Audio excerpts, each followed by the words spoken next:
తనికెళ్ళ భరణి చెప్పే పాపులర్ కవిత విన్నారా మీరు? నాన్న ఎందుకో వెనకబడ్డాడు. నాన్న ఎందుకో వెనకబడ్డాడు అంటున్నాడు చూసారా ఆయన. ఈ ఫుల్ కవిత మీకు యూట్యూబ్ లో అవైలబుల్ ఉంటుంది, వినకపోతే గనుక ఒకసారి వినండి. ఇది తండ్రి ఆవేదన మాత్రమే కాదు, అసలు మగజాతి కష్టం ఎలా ఉంటుంది అనేది ఎమోషనల్ గా ప్రాక్టికల్ గా తనికెళ్ళ భరణి తనదైన స్టైల్లో చెప్పిన మాట. ఇప్పుడు నేను ఎందుకు చెప్తున్నాను తెలుసా? కేవలం తండ్రి కష్టాన్నో మరోటో చెప్పడం కాదు, మగాడి జీవితం ఎలాంటి సిచ్యువేషన్ లోకి వెళ్ళిపోతా ఉందో, ఎన్ని ఛాలెంజెస్ ఫేస్ చేస్తా ఉందో, ఎవరికి చెప్పుకోవాలో తెలియక హార్ట్ అటాక్ లాంటి రిస్కులు 60% పెరిగి ఇప్పుడు మోడర్న్ జమానాలో మగాడు ఎలా అల్లాడిపోతున్నాడో తెలిస్తే గనక ఆడవాళ్ళు కూడా కన్నీరు పెట్టుకుంటారు తెలుసా? ఏడవాలనిపిస్తే ఒక్క నేడుస్తాను. మన సొసైటీ పూర్తిగా మేల్ డామినెంట్ అనే ముద్రేసి మగాడికి చేసినంత అన్యాయం ఇంకెవరికి చేయలే తెలుసా మీకు? డామినేట్ చేసేవాడు మగాడు అంటారు, తీరా చూస్తే అన్ని విషయాల్లోనూ వాడికి అన్యాయమే జరుగుతుంది. పైగా చెప్పుకునే దిక్కు లేదు. పొరపాటుని కన్నీళ్ళు వచ్చినాయి అనుకోండి, ఆడపిల్ల ఏడుస్తున్నావు ఏంటంటారు. అది యాక్చువల్ గా మగ జీవితాల మీద ప్రెజర్ పెంచే ఫ్యాక్టర్స్ లో అది కూడా ఒకటి. అంటే కనీసం వాడికి ఏడ్చే హక్కు స్వాతంత్రం కూడా ఉండవు. మగాళ్ళు ఏడిస్తే బాగుండదు. మరి ఇలాంటి పరిస్థితుల నుంచి బయటపడడం ఎలా? కొన్ని ఐడియాస్ ఉన్నాయి, మాట్లాడుకుందామా? అంటే ఇది నా గురించి, నీ గురించి, మన అందరి గురించి, ఆటోమేటిక్ గా మగాడి గురించి అంటే ఒక ఫ్యామిలీ గురించి. అంటే ఇది ప్రతి ఒక్కళ్ళు చూడాల్సిన విషయం. ఇంతకీ మ్యాన్ టైం అంటే ఏంటి, గాయి టైం అంటే ఏంటి, అది మగాళ్ళని ఎలా రక్షించేందుకు అవకాశం ఉంది చెక్ చేద్దాం రండి. దేనికని లిమిట్ ఉంటుంది, మనం ఎప్పుడు అలా ఉండిపో. నీ కళలో నువ్వు ఎప్పుడు ఒంటరివే, అందుకే ఒంటరిగా ఉంటేనే నీ కళలు తీరుతాయి. సొసైటీ చిన్నప్పటి నుంచి మనం పెరుగుతున్నప్పటి నుంచే ఆడ మగ అనే తేడాని నెగిటివ్ టెండెన్సీలో మనకి ముద్ర కొట్టి నమ్మేలాగా చేస్తుంది. చెప్పాను కదా, ఇంట్లో ఎవడన్నా ఏడుస్తున్నాడు అనుకోండి, చిన్నపిల్లడు ఆడపిల్లగా ఏడుస్తావు ఏంటంటారు. వాడికి వెంటనే తెలియకుండానే డీప్ ఇన్ సైడ్ మైండ్ లో ఒక ముద్ర పడిపోతుంది, ఏడవకూడదనమాట, ఆడపిల్లలు ఏడుస్తారనమాట అని. ఇది వాడికి నష్టం. పైగా ఆడపిల్లలు ఏడుస్తారు అంటే ఆడపిల్లల మీద చులకన భావం వస్తుంది మగాళ్ళకి. ఏడవచ్చు ఆడవాళ్ళు, ఆడవాళ్ళ జన్మ హక్కు ఏడవటం అన్నట్టు చెప్పినట్టు అనమాట. మన గ్రూమింగ్ లోనే, మనల్ని నెస్చర్ చేసే తీరులోనే ఇలాంటివన్నీ మొదలవుతాయి. చిన్నప్పుడు ఒంటి మీద బెత్తాలు ఇరిగే టైం నుంచి తర్వాత ఎవరి బొత్తాలు వాళ్ళు కుట్టుకునే వరకు, పెద్దవాళ్ళు అయ్యే వరకు ఇదే రకమైన గ్రూమింగ్ ప్రతి స్టేజ్ లోనూ మనకు ఉంటుంది. వీడు మగాడు అని చెప్పేసి అంటూ ఉంటారు. అది నిజమని నమ్మిన అమాయకులు నేను మగాడిని అని విర్రవీగుతుంటారు. సో వాట్, మగైనా ఆడైనా హాఫ్ ఆఫ్ ద సొసైటీ కదా, అంటే చెరిసగం కదా, ఈక్వల్ అని కదా అర్థం. ఆ టెండెన్సీ లేకపోయేసరికి రెండు రకాల నష్టాలు జరుగుతాయి. ఒకటి, మగ డామినేషన్ అనే ముద్ర పడుతుంది. రెండోది, ప్రతి దశలోనూ మగాడే అవస్థపడుతుంటాడు ఎక్కువగా. చూడండి, చదువుకునే టైంలో స్కూళ్ళలో ఇదివరకు కొట్టేవాళ్ళు, ఇప్పుడు కొట్టట్లేదు. కానీ మగ పిల్లల్ని కొట్టినంత ఆడపిల్లల్ని కొట్టరు చూసారా? ధమా ధమా ధమా ధమా గొడ్డిని బాదినట్టు బాధటం అంటారే, అలా బాధేవాళ్ళు. 90s కిడ్స్ చాలా మందికి తెలుసు కదా, బెత్తాలు విరిగిపోయేవి. అక్కడి నుంచి మొదలవుతుంది. ఆ తర్వాత ఉద్యోగాల వేట. ఖాళీగా ఉన్నాడు అనుకోండి, సిగ్గులేదురా ఇంట్లో పడి ఖాళీగా తింటున్నావు అంటారు చూసారా? నువ్వు ఇంట్లోనే ఉంటున్నావురా, అదేగా నా ప్రాబ్లం. ఆ తిట్లు ఆడపిల్లలకు వర్తించవు. అంటే మగాడంటే బ్రెడ్ విన్నర్, కుక్క పాటలు పడి ముగ్గుడు వాడు కదా, కష్టపడవలే ఆమె చెప్పింది చూసారా? మగాడన్న తర్వాత కష్టపడవలే, అలాగా కష్టపడాలి. ఆ తర్వాత వాడికి ఒక ఫ్యామిలీ వస్తుంది. ఇక వాడి జీవితం ఆ ఫ్యామిలీకి అంకితం. భార్య కష్టం రాకూడదు, పిల్లలు ఇబ్బంది పడకూడదు. ఈ లెక్కలన్నీ వేసుకుంటే వాడి ప్రయారిటీ, వాడి పర్సనల్ లైఫ్ ఎక్కడ ఉంటుందో చూస్తే ఆ చిట్టాలో చివరి కూడా ఉండదు. అంటే వాడికి వాడు ప్రయారిటీ కాకుండా పోతాడు మగాడు. ఇది చాలా స్కామ్, ట్రిక్కీ ఎలిమెంట్ మన జీవితంలో. తెలుసా మీకు? నువ్వు ఆడితే చాలా బాగుంటుంది, హీరోలా అనిపిస్తావు. అంటే వీడు చిన్నప్పటి నుంచి వీడి ఇండివిజువాలిటీని, వీడి స్పెషాలిటీని ఎంజాయ్ చేసి ఉండడు. ఒక ఊహ తెలిసిన తర్వాత, వయసు వచ్చిన తర్వాత గాడిదల కంటే హీనంగా బాధ్యతలు భుజాన వేసుకుని ప్రపంచాన్ని ఏలాలన్నట్టుగా, ప్రపంచంతో పోరాడాలన్నట్టుగా బతకడానికి అలవాటు పడిపోతారు. వాడికి వాడు టైం కేటాయించుకోలేడు, ప్రయారిటీస్ మిస్ అవుతున్నాయి, ప్రెజర్ పెరుగుతా ఉంది, చెప్పుకునే దిక్కు లేదు. అందుకోసమే ఇవాళ రేపట్లో గుండె జబ్బుల ముప్పు, హార్ట్ అటాక్స్ ముప్పు 40% పెరిగిందిట. అందులో ఏది ఈ 40%లో 60%కి పైగా pressure and life style related issues వల్ల వస్తున్నాయిట. అంటే అర్థమేంటి? వర్క్ టెన్షన్, ఫైనాన్షియల్ టెన్షన్స్ మాత్రమే కాదు, లైఫ్ స్టైల్ రిలేటెడ్ వాడి జీవితాన్ని వాడు శ్రద్ధగా చక్కగా చూసుకోలేకపోవడం వల్ల వస్తున్న సమస్యలు ఇవి. ఈ సమస్య ఆడవాళ్ళ కంటే మగాళ్ళకే ఎక్కువ ఉంది. ఎందుకని?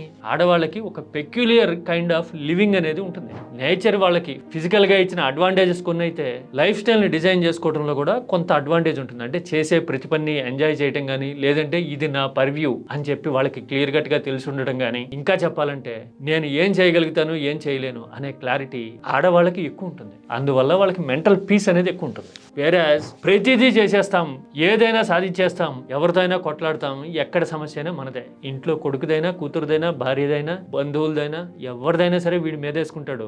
వీడికి ఏం వచ్చిందో చెప్పుకునేందుకు మాత్రం దిక్కుంటారు. ఇలాంటి పరిస్థితి లైఫ్ స్టైల్ డిసీజెస్ కి, హార్ట్ అటాక్ ముప్పులకి కారణమవుతుంది. నెగిటివ్ ఇంపాక్ట్స్ లో ఇది ఒకటి మాత్రమే, ఇంకా చాలా ఉంటాయి. మానసికంగా, ఫిజికల్ గా సెకండ్ పర్సన్ కి షేర్ చేయలేరు కదా. మీకు అర్థమైంది కదా నేను చెప్పేది.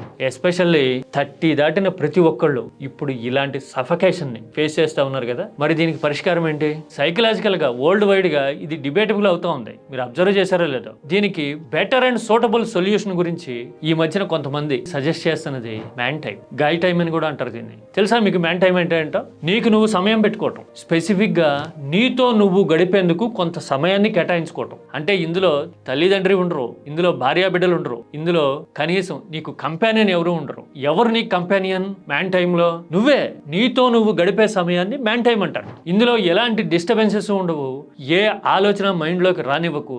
నీ లైఫ్ గురించి, నీ గోల్ గురించి, నువ్వు లైఫ్ లో ఎలాగా బెటర్మెంట్ అచీవ్ చేయొచ్చు అనే దాని గురించి మాత్రమే ఆలోచించాలట. ఆలోచించడం అంటే పెన్ను, పేపరో, ఫోను, ల్యాప్టాప్ పెట్టుకుని కూర్చోవటం కాదు. నీతో నువ్వు కూర్చోవటం అంటే సింపుల్ గా, ప్లెజెంట్ గా అలా కూర్చుని ఉండిపోవటం అంతే. ఆలోచించుకోవటం అంతే. అంతర్మథనం అంటారే అంతే. నీతో నువ్వు ఆలోచించుకోవటం వల్ల, నీతో నువ్వు సమయం గడపడం వల్ల, ఎస్పెషల్లీ ఎలక్ట్రానిక్ గ్యాడ్జెట్స్ కానీ, సెకండ్ పర్సన్ కంపెనీ కానీ లేకపోవడం వల్ల ఇంట్రాస్పెక్షన్ అనేది జరుగుతుందట. అంటే మనం ఆత్మని అద్దంలో చూసుకున్నట్టు అనమాట. మన ఫేస్ అద్దంలో చూసుకుంటే ఎట్లా కనబడుతుంది, అట్లా మన గురించి మనం ఆలోచించుకుంటే మనకు 30 ఏళ్ళో 40 ఏళ్ళో 45 ఏళ్ళో వచ్చినాయి అనుకోండి, ఏం చేసాం ఇప్పటివరకు, ఏం చేయాలనుకుంటున్నాం ఇప్పటివరకు, ఇంకా బెటర్గా ఉండాలంటే ఏం చేయొచ్చు, అసలు నా స్ట్రెంగ్త్ ఏంటి, నేను ఏ వీక్నెస్ వల్ల వెనకబడిపోతున్నా, ఇలాంటివన్నీ ఆలోచించుకోవడంతో పాటు మనకి ఇన్హెరిటెంట్ గా, ఇంటర్నల్ గా ప్రతి మనిషికి ఒక ఎబిలిటీ ఉంటుంది కదా. దాన్ని టాలెంట్ అనండి, హాబీ అనండి, అడ్వాంటేజ్ అనండి, ఏ పేరైనా పెట్టండి. ఆ హాబీకి, అడ్వాంటేజ్ కి, టాలెంట్ కి కేటాయించేది ఈ మ్యాన్ టైం అనమాట. అంటే నీ కోసం నువ్వు కేటాయించుకునే time that is for the well being of yourself అనమాట. యూజువల్ గా ఎర్లీ మార్నింగ్ అవర్స్ లో ఈ మ్యాన్ టైం పెట్టుకోవాలి. Man time suitable, man time productive, man time influential early morning hours లో అని చెప్తా ఉన్నారు. అంటే 4:30కో 4ంటికో లేచారనుకోండి, ప్రపంచం అంతా ప్రశాంతంగా ఉంటుంది, పరిసరాలన్నీ నిద్రపోతూ ఉంటాయి, నువ్వు మాత్రమే కన్ను తెరవగలుగుతావు. అలాంటి దృశ్యమే నీకు తెలియకుండా మెంటల్ గా నీకు ఒక బలాన్ని, ధైర్యాన్ని ఇస్తుంది. ఎందుకని నీ మైండ్ ప్రశాంతంగా పాజిటివ్ గా ఉంటుంది, రిలాక్స్ అయి ఉంటుంది. తర్వాత మిగతా చుట్టూ ఉన్న పరిస్థితులతో పోలిస్తే నువ్వు యాక్టివ్ గా ఉన్నావని, అంటే నువ్వు డామినేట్ చేస్తున్నావు అనే ఫీలింగ్ వస్తుంది కదా. అందుకోసమే early bird catches the worm లాంటి మాటలు, ఇడియమ్స్ మనకి పరోక్షంగా పుట్టినాయి. ముందుగా లేస్తే గనక నీకు మానసికంగా అడ్వాంటేజ్ వస్తుంది. కారణం ఏంటంటే చుట్టూ ఉన్న పరిస్థితుల కంటే నువ్వు యాక్టివ్గా ఉంటావని. మరి ఇలాంటి మ్యాన్ టైంని ప్లాన్ చేసుకోగలిగితే గనక ఉద్యోగంలో అయినా, పర్సనల్ లైఫ్లో అయినా, వ్యాపారంలో అయినా, జీవితంలో అయినా ఎప్పుడైనా సరే నీ మీద నీకు అవగాహన వస్తుంది అని లేటెస్ట్ సైకలాజికల్ ఫ్యాక్ట్స్ చెప్తా ఉన్నాయి. పొద్దున్నే లేవడం అయ్యే పనైనా పడుకునేసరికి 12 అవుతా ఉంది అనుకునే వాళ్ళు ఉంటారు కదా. వాళ్ళు ప్రాక్టికల్గా తెలుసుకోవాల్సిందే, నీ లైఫ్ సైకిల్ని నువ్వు రీసెట్ చేసి నీ క్లాక్ని నువ్వు రీఅడ్జస్ట్ చేసుకోవాలి అనే విషయాన్ని ముందు తెలుసుకోవాలి. రిపేర్ అనేది అక్కడ మొదలవుతుంది. ఆ తర్వాత మ్యాన్ అవర్ అనేది నీకు అడ్వాంటేజ్ అవుతుంది. ఇదేమి గాలివాటంగా చెప్తున్న మాట కాదు. ఇవాళ రేపట్లో లైఫ్ స్టైల్ ఎక్స్పర్ట్స్, సైకాలజిస్టులు చెప్తా ఉన్నారు. దీని మీద థీసిస్ చేసి, పరిశోధన చేసి పుస్తకాలు రాసిన వాళ్ళు కూడా ఉన్నారు. నేను ఒకటి చూపిస్తా మీకు. చూసారా 5 AM క్లబ్ అని రాబిన్ శర్మ అని ఆయన రాశాడు. గుండు ఆయన, చూసుంటారు మీరు. World renowned personality development specialist ఆయన. The monk who sold his Ferrari అనే నవల కూడా ఈయనే రాసి ఉంటాడు. అఫ్ కోర్స్ దానికంటే ఇది కొంచెం టెక్నికల్ గా అనిపిస్తుంది 5 AM క్లబ్ అనేది. కానీ ఒకసారి చదివితే గనక నీ లైఫ్ ని, నీ ఆలోచనని, నీ మైండ్ ని, నీ హ్యాబిచువల్ యాక్షన్స్ ని, అంటే అలవాట్లని నువ్వు ఎలా డిసైడ్ చేసుకోవచ్చు, నీ డేని ఎలా ప్లాన్ చేసుకోవచ్చు అనేది రాబిన్ శర్మ చెప్పిన తీరు చూస్తే వారిని మనం ఎంత వెనకబడి ఉన్నామా జీవితంలో అని అనిపిస్తుంది. ఆ తర్వాత పొద్దున్న 5ంటికి లేవాలరా అబ్బాయి అని ఆయన చెప్పే తీరు మనల్ని కట్టిపడేస్తుంది.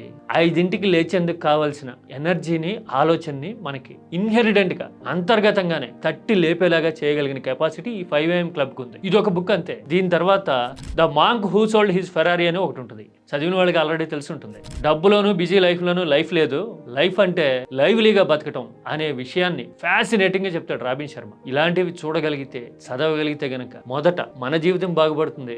మ్యాన్ టైం అనేది పెట్టుకోగలిగితే గనక ఇండివిజువల్ గా ఆ ఒక్క పర్సన్కే కాదు కదా, ఆ పర్సన్ బాగున్నాడు, ఆ పర్సన్ స్ట్రాంగ్ గా ఉన్నాడు, ఆ పర్సన్ క్లియర్ గా ఉన్నాడు అంటే ఆ వ్యక్తి మీద ఆధారపడిన వాళ్ళందరికీ అది అడ్వాంటేజే కదా. అంటే మనం మారితే కుటుంబం మారుతుంది, కుటుంబం మారితే సొసైటీ మారుతుంది కదా. అందుకోసమే మనకి మనం టైం కేటాయించుకోవడం ఎంత ఇంపార్టెంట్ అనేది ఆలోచిద్దాం. ఇప్పటికైనా మ్యాన్ టైం అనే దాని గురించి కాన్సన్ట్రేట్ చేద్దాం, అమలు చేయడానికి వెంటనే ట్రై చేద్దాం. అవునంటారా కదా? ఈ మ్యాన్ టైం కాన్సెప్ట్ మీకు తెలుసా? ఇంతకీ మీరు మీ మ్యాన్ టైంని పెట్టుకున్నారా? ఎప్పుడన్నా ఫాలో అవుతారా ఇలాంటివి? మీరు అయితే కనుక కామెంట్ చేయండి. ఇది మన జీవితానికి, మన ఆలోచనకి, మన బెటర్మెంట్కి సంబంధించిన విషయం కదా. మనం కాకపోతే ఇంకెవరు మాట్లాడతారు కదా?